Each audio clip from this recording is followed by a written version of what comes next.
ما يجمعون Ya je. يجمعون Ya je, ulangi. Ya je. فمغفرة من الله ورحمة خير مما يجمعون. Di grup panjenengan coba dilihat. Ya. Kita lihat lagi. Jadi sekali lagi mempelajari ilmu tajwid itu hukumnya fardu kifayah, ya. Sedangkan membaca Al-Qur'an dengan tajwid itu hukumnya fardu ain. Ya, fardu ain itu seperti sholat. Karena Al-Qur'an itu diturunkan dalam keadaan bertajwid. Ya. Jadi belajar tajwid itu hukumnya fardu kifayah.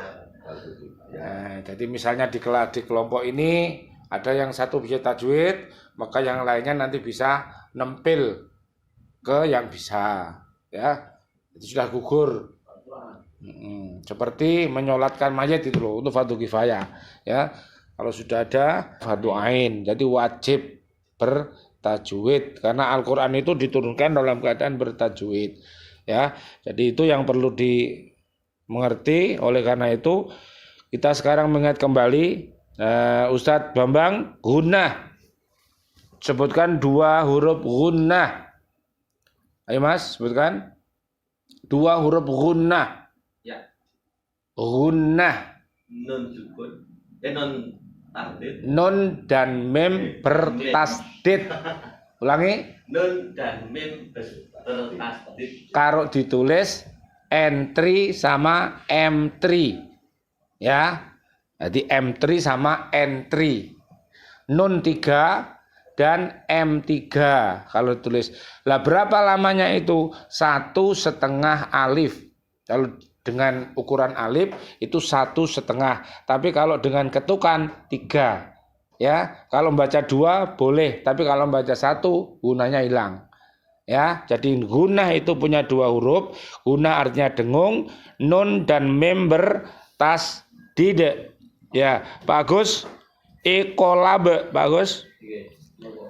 Sebutkan huruf iqolab. Apa kaidahnya Pak Agus? Nun sukun atau tanwin gitu Pak Agus ya.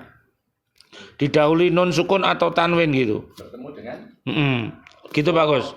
Kaidah iqolab. Bertemunya ngono. Nun sukun atau tanwin dengan ba. Lah, di situ maka kalau ditulis Pak Agus menjadi M3. Ya, M3. Jadi misalnya kalau contohnya buah-buahan rambutan dibaca rambutan. Janbu dibaca jambu. Ranba. Contoh kota ya Janbi dibaca Jambi. Tolong diingat-ingat M3 selalu benat ya, bertemunya nun sukun atau tanwin itu selalu dipergunakan untuk hukum nun sukun atau tanwin. Komentarnya selalu pakai benat. Jadi bertemunya nun sukun atau tanwin dengan ba. Kalau idgham bila guna ya lam ro, bertemunya nun sukun atau tanwin. Ya, silakan Pak Anwar. Idgham bila guna. Harusnya disebutkan. Ya. Bertemunya non tasdid atau mati. Ayah kono. Urut-urut bertemunya nun sukun atau tanwin. Bertemu dengan lam dan ro. Singkatannya apa itu? Lam ro itu? Laron. Lari boleh, laron boleh. Pokoknya lam sama ro. Berarti LL sama RR. Mil, la, mir, ro ditekan tanpa dengung. Yang penting masuk. Ya. Ya LL ya. Ya LL sama RR ya. Ya RR ya. Jadi RR ya. Jadi misalnya contohnya Pak Anwar, min ladunhu dibaca. Ya, mil la. Ya, terus kalau ro misalnya contohnya min rabbika dibaca mir rabb. Bika. Lah, jadi ditekan masuk. Misalnya kalau itu tidak dengung Pak Anwar, kira-kira itu nanti masuk di kelompok hukum nun sukun dan tanwin setingkat dengan suara bacaan apa kira-kira? Kalau tidak dengung ini. Karena contohnya ya, mil itu harganya kan satu ketuk toh. Mil la, mir ro, min hu. Nah, jadi setingkat dengan bacaan idhar halqi. Makanya nanti kita kelompokkan 20 dengung dan 8 jelas. Nanti kita ambil begitu. Ya, 8 jelas. Nanti kita pakai gitu. Sekarang Ustadz Rizky, kaidah idgham bi gunnah. Apabila nun mati atau Gak usah apabila, nun sukun atau tanwin.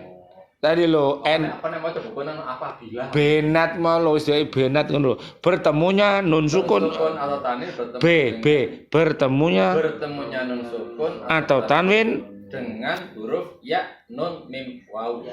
ya itu dengung apa jelas? Dengung. Kalau ditulis berapa dengungnya itu? 1,5 alif. Berapa itu? 3 ketuk. Ya nun mim wawu berarti y Y 3. 3 n 3 m 3 Putri. w 3. Nah, sekarang kalau 4 tri itu coba kita kembali ke Pak Bambang tadi. Ada 2 huruf idgham bi gunnah yang sudah terkenal duluan. Huruf apa itu? Yang sudah terkenal duluan. Nun dan mim. Nun dan mim. Yang belum terkenal kemudian Ya dan waw. nah, makanya harus sama-sama misalnya maya miwa itu kan meringis sama mencucu kan. Nah, sedangkan makanya idghamnya dinamakan idgham bi gunnah. Gunnah yang depan tadi loh. Berarti gunnah tadi tidak termasuk hukum nun sukun atau tanwin karena gunnah itu termasuk sifatul huruf. Dengung itu. Dia tidak termasuk nun sukun atau tanwin kan setiap ada nun dan mim bertasdid. Ya, berikutnya Ustadz Bambang, idhar halqi. Pak Bambang, bertemunya nun sukun atau tanwin huruf huruf ya 6. Huruf 15. Huruf 6. Ya.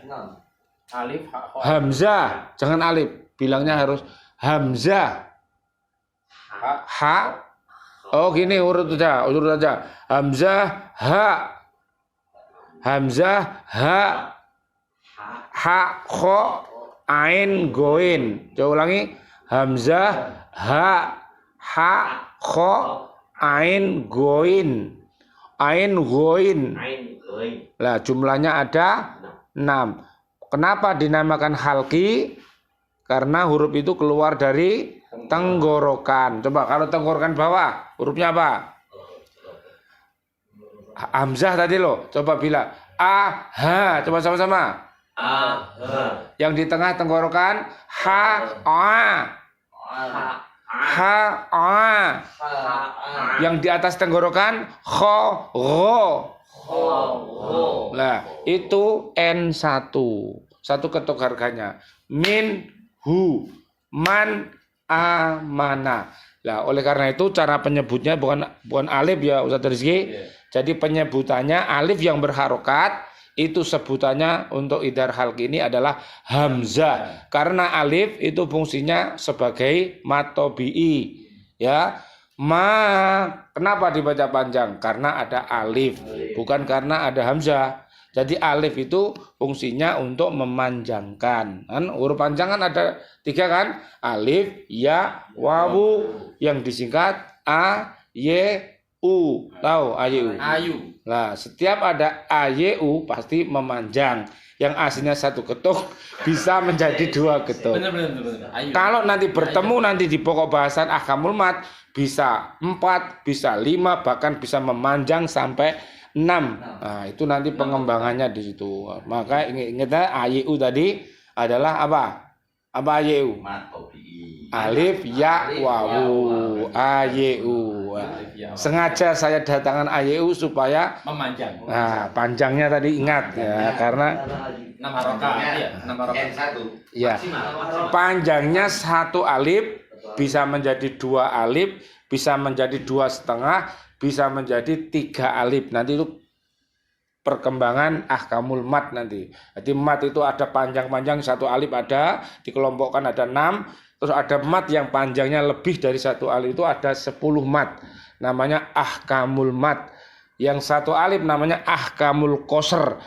Ya, termasuk mat tobi'i, mat iwat, mat silah qasiroh, mat tamkin, ya, mat alifat, mat tobi'i lah, ada 6 itu namanya ahkamul qasr namanya.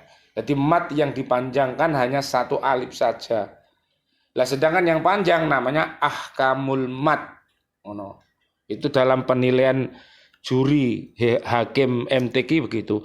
Ya, berikutnya Ustaz Agus, ikhfa hakiki. Bertemunya Nun sukun atau tanwin dengan 15 huruf. Bisa disebutkan 3 ta, sa, jim. Jim, Dal, dal, zai, sin, sin, sod, dot, to, do, fa, kof, kaf. Nah, untuk kaf sama kof itu masuk di pangkal hidung dan disertai dengan suara sengau membentuk bunyi eng. Minkum, min qabl, min, berarti masuk ke sini bagus. Sedangkan yang lainnya itu mendekati huruf yang bersangkutan. Misalnya tak ya, kan dia tak sudah mau keluar di sini. Anta, ya tak? Dal, min, sesuai dengan huruf yang akan keluar, maka pada saat mendengung N3 tadi, itu huruf yang akan keluar sudah membentuk di makhrajnya. Al-sabilih misalnya, min duni, beda dengan qaf, min kapeang ya. Tidak boleh semuanya dimasukkan ke pangkal hidung. Angta, nah, seperti yang kita ngaji zaman dahulu. Jadi pokoknya ikhfa ang lah, itu ternyata tidak betul. Ustadz Anwar, berikutnya kita masuk ke hukum mim sukun. Nah, mim sukun itu ada 3, ada idgham mimi, ada ikhfa syafawi, dan ada idhar syafawi. Ya, idgham mimi itu dengung, ikhfa syafawi juga dengung, sedangkan idhar syafawi jelas M1. Kaidahnya Ustadz Anwar, idgham mimi. Idgham ini bertemunya Mim sukun mim sukun dengan mim. Ya, Pak Rizky. Ikhfa syafawi bertemunya. Memisahkan dengan ba. Nah, jadi cara membaca ikhfa syafawi itu sama dengan cara membaca iqolabe. Itu. Jadi nun sukun atau tanwin bertemu ba itu sama dengan mim sukun bertemu ba. Ya. Misalnya bihamilin itu pakai mingkem, itu sebagian ulama, Ustaz Agus. Jadi kalau sebagian ulama membacanya itu bibirnya mingkem gini. Ini sebagian ulama, tapi yang betul yang menurut jumhur ulama itu merenggang. Bihi biya. Tapi merenggangnya harus sedikit aja ya. Biya. Itu cenderung ke ba, mim atau eng. Ke ba, baknya. Bak kan dari sini toh. Ba, tapi tidak dirapatkan. Kalau dirapatkan itu yang membentuk mim, tapi itu sebagian ulama yang baca begitu. Tapi yang paling gampang ya mingkem. Untuk tingkat anak-anak mudah mingkem ya. Tapi kalau untuk anak-anak kesulitan, tapi tingkat ustadz bisa merenggang. Biya wahum bihi misalnya bihamilin. Coba sampean praktekan, sampean mingkem, Ustadz Agus merenggang. Coba ambia aja. Atau Anda mim ba'di aja. Mim ba'di. Coba. Mim ba'di. Itu mingkem kan? Sekarang Ustadz Agus merenggang. Mim Ti. Ya, karena sama-sama dengan M3 toh, tapi merenggang. Tapi suaranya kan beda toh. Nah, Ustadz Anwar mingkem merenggang. Nah, kalau sudah tingkat Ustadz merenggang. Ya, jangan mingkem. Lah saiki coba sampean Mim gak dua. gak mingkem, Mbak. Mim Mbak di non mati ketemu, Mbak. Lah yo ini tak bilangi untuk membaca ikhlab itu bisa mingkem, bisa merenggang. Gitu ta? Makanya tak kandani sampean. Saiki sampean praktekno, sampean mim ba'diku mingkem sik. Coba. Mim ba'di. Saiki merenggang. Mim Tapi aja bombong. Merenggangnya aja bombong. Kaya Pak Agus Molo ngene lho. Mim ba'di. Mim aja bombong. Gak iso. Merenggang tapi aja bombong. Gak seneng merenggang deh. Lah aja bombong. Coba. Harus betul. Ayo ulangi. Ya saya biasa mingkem sih. Lah iya makanya tak ajari dua versi supaya nanti bisa ba'di. Berarti ini PR ya bagi sampean karena memang seperti itu. Yang penting tetap saya sampaikan. Lah ini sampean pilih mingkem ya terserah, tapi kan paling tidak bisa disampaikan. Ojo sampai amande gak roh, lho kok ngono, lho kok ngene lah, ngono kan Ada dua versi. gak oleh lah, lho ini gak oleh ya. Ada dua versi. Ya begitu. Nah, lu berarti dia ilmunya kak. Lah makanya ini berlaku untuk ikhfa syafawi dan iqolab. Ya gitu ya. Berikutnya idhar syafawi mim sukun bertemu 26 huruf hijaiyah selain mim dan ba. Lah berarti M berapa? M1. An'amta. Nah, M1. Kalau kita tarik kesimpulan bagus, mungkin jadi gini bagus. 5 sama 3. Nah, ini hukum mim mati jadi 3. Sedangkan hukum nun sukun atau tanwin ada 5. Kita susun yang paling ragil. 1, 2, 4, 6, 15. Ayo sama-sama. Dimasukkan sini. 1, 2, 4, 6, 15. Suaranya dengung, jelas, dengung, jelas, dengung. Ayo Pak Bambang, silakan. Jelas. Ini dulu 1, 2, Pak. 1, 2, 4, 6, 5. Suaranya sekarang. Dengung, jelas, dengung. Nah, nanti bagus. 1. Ini iklab maksudnya bagus. Dipindah ke sini bagus. 1, 2, 4, 6, 15. Bagus. 1, 2, 4, 6, 15. Suaranya dengung, jelas, dengung, jelas, dengung. Pak Anwar 1, 1, 2, 4, 6, 15. suaranya dengung. Dengung jelas, dengung jelas, dengung. Ya, Pak Rizky. 1, 2, 4, 6, 15. Suaranya. Dengung, jelas, dengung, jelas, dengung. Nah, kalau di jumlah yang dengung ada 20, 1, 4, 15. Jadi yang dengung itu ada 20 huruf. Ya, sisanya 8 kan, 2 ditambah 6. Nah, sekarang kita bandingkan dengan yang ini. Ini kan hukum mati apa? Dengung, dengung, jelas.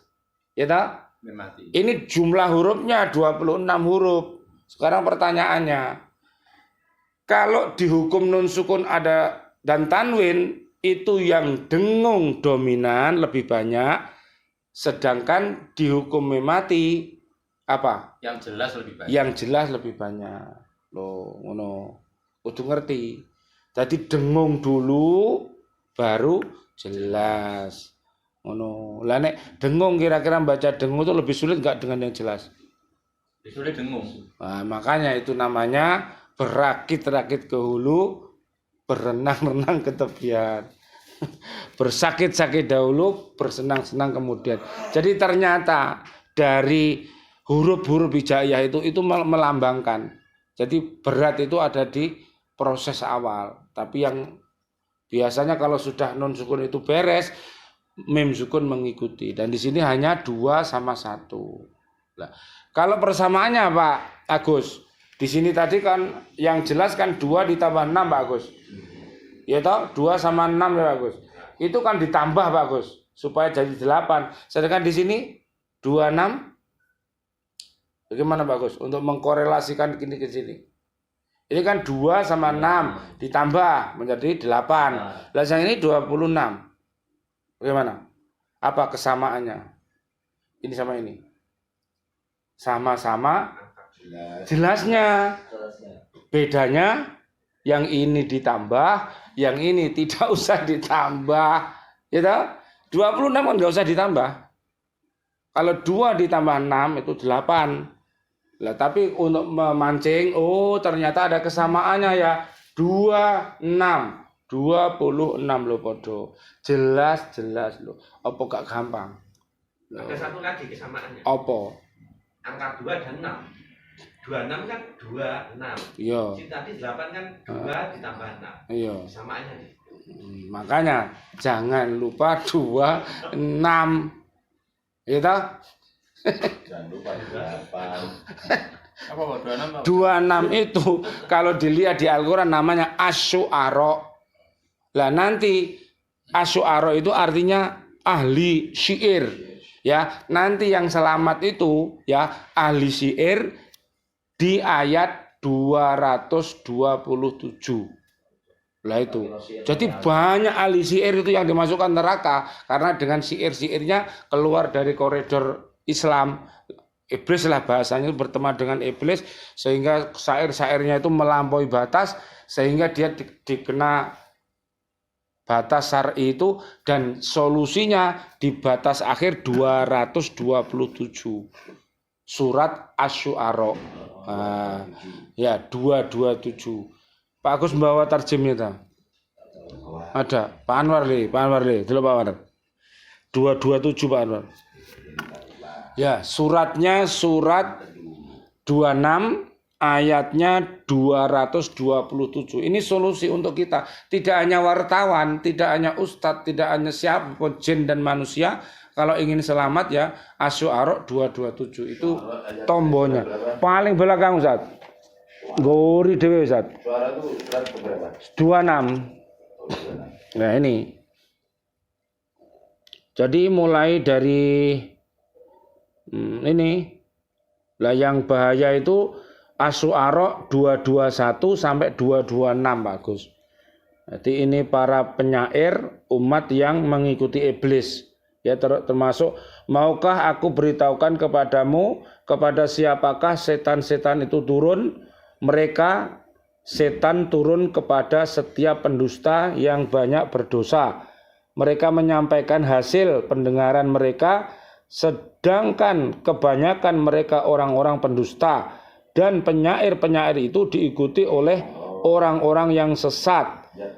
Tidak enggan melihat ya, tidaklah engkau melihat bahwa mereka mengembara di setiap lembah dan bahwa mereka mengatakan yang mereka sendiri tidak menjalankannya. Ini kena namanya kaburo makotan kalau Pak. Jadi jadi itu. Lah itu berlaku. Ya, itu berlaku tidak hanya penyair, tapi ini lakopnya ke penyair ya. Nanti ya ke ustadz, ya ke murid, ya ke presiden, ya ke siapapun jin dan manusia yang melakukan Asy-Syu'ara 221 sampai 226 ini, maka dia namanya golongan iblis. Lah, solusinya Pak Anwar ada di 227 itu. Baca Pak Anwar. Kecuali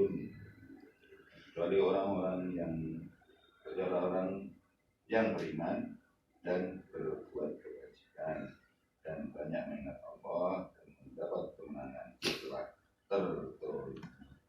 Ya. Ya. Menjawab puisi-puisi yang orang-orang tadi dan orang-orang yang zalim telah akan tahu ke tempat mana mereka akan. Ya, jadi kecuali orang-orang penyair-penyair, siapapun lah di antara jin dan manusia ini umatnya Nabi Muhammad sallallahu alaihi wasallam, Allahumma sholli wa sallim alaih, yang akan selamat yang beriman. Beriman ya, beriman, Islamnya kokoh, imannya kokoh, ihsan, dan berbuat kebajikan, yaitu namanya ihsan. Dan banyak mengingat Allah. Nanti banyak ya, mengingatnya itu ya sambil berdiri, duduk, ya sambil bekerja, ya sambil tidur, sambil di pesawat ya, atau di laut, ya di sepeda, berjalan, berdiri, duduk, zikir, ingat Allah terus pokoknya. Dari ingat maksudnya ya bekerja ya ingat Allah, itu akhirnya nanti jadi semangat. Ya, mengingat Allah dan mendapatkan kemenangan. Nah, nanti endingnya nanti dia akan diberi kesuksesan atau kemenangan unggul. Jadi kemenangan itu namanya keunggulan. Setelah terdolimi karena menjawab puisi-puisi orang-orang yang kafir. Mungkin musuh-musuh kita adalah KDFMM itu ya, perilaku kufur, dolim, fasik, munafik, musyrik. Ya, itu selalu akan berseberangan dengan orang-orang yang beriman takwa ini. Tapi kita tidak boleh takut karena mereka itu aslinya adalah lemah ya. Akan diberi kemenangan nanti kita. Dan orang-orang yang dolim kelak akan diketahui, akan tahu ya, orang yang dolim kelak akan tahu ke tempat mana mereka akan kembali pasti, dan kembalinya pasti di neraka. Jadi kita sudah melihat Al-Quran itu kecuali dia mau tobat. Jadi kalau KDFMM tadi, kufur, dolim, fasik, munafik, musyrik itu mati, dia menemukan tobat, maka dia menjadi teman-teman kita. Nah ini pelajaran bagi kita. Kita sebagai orang Islam tidak boleh memiliki perilaku KDFMM tadi. Dan itu seringkali menggoda kita.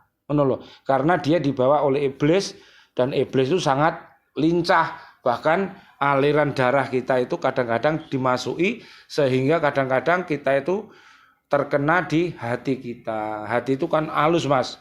Ya hati. Makanya ingat gak ada 4 orang yang dilarang masuk ke surga dulu. Waktu dia sudah sampai ke pintu surga, 1 haji mabrur, 2 orang yang dermawan, 3 alim ulama, terus mati syahid. Ketika 4 orang ini ditolak masuk ke dalam surga, alasannya dia keblesetnya ada di dalam hati. Ternyata dia semuanya 4-empatnya ini adalah orang munafik. Sehingga Allah bilang, kamu pendusta, kamu pendusta, kamu pendusta, kamu pendusta. Lah, mudah-mudahan kita semuanya pengakuan kita nanti ya kita jujur, bukan pendusta. Subhanakallahumma bihamdika asyhadu an la ilaha illa anta astaghfiruka wa atubu ilaik. Assalamualaikum warahmatullahi wabarakatuh. Terima kasih Pak Gus. Insyaallah kita sambung lagi. Terima kasih ya Pak Jenderal. Sama-sama ya.